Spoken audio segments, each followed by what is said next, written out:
Pakistan, a nation of 220 million, is notoriously hard to govern. It has struggled with political instability since its formation in 1947, with multiple regime changes and military coups.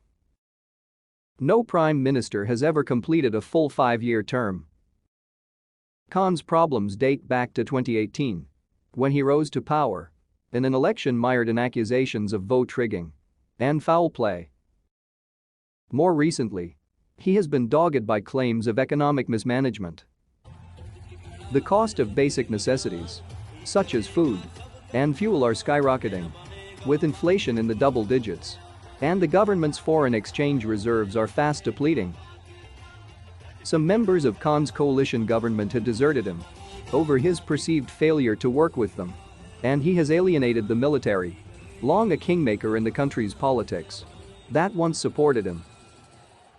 On March 8, the opposition filed for a no-confidence vote to be held in parliament, as they urged Khan to resign. The Prime Minister's subsequent actions have only fueled his critics, with opposition leader Shehbaz Sharif calling them nothing short of high treason. Pakistan's military, which has long influenced foreign policy, appears to have been angered by a series of diplomatic moves by Khan that have shifted the country away from the United States and closer to China and Russia. For much of his term, Khan has pushed anti-American rhetoric, blaming the US for the situation in Afghanistan. In a sign of how frayed relations have become, US President Joe Biden and Khan have not spoken since Biden took office last year. In a move that further distanced Pakistan from the US, Khan recently refused to condemn Russia's invasion of Ukraine, even meeting Russian President Vladimir Putin in Moscow the day Russia began its war. The military has appeared to clash with Khan on these issues. In an April 2 speech, Pakistan's Chief of Army Staff, General Qamar Javed Bajwa, said the country shared a long history of excellent relationship with the United States.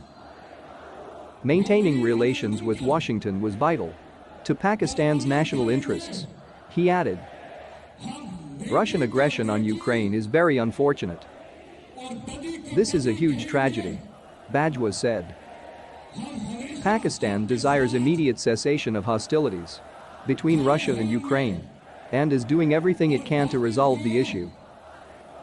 Despite this, the military says it has absolutely no connection to the current crisis, which it described as purely a political matter.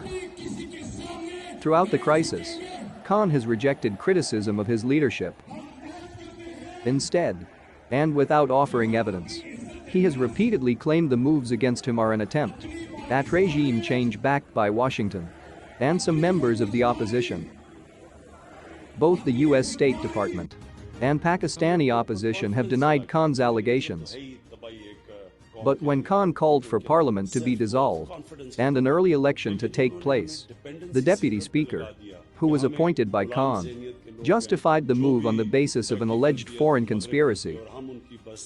For now, Khan remains in power. Last Sunday, Pakistan's information minister said Khan will continue with his responsibilities under the rules of the constitution. But his future as prime minister will depend largely on the Supreme Court ruling and whether an early election can go ahead. Thanks for watching.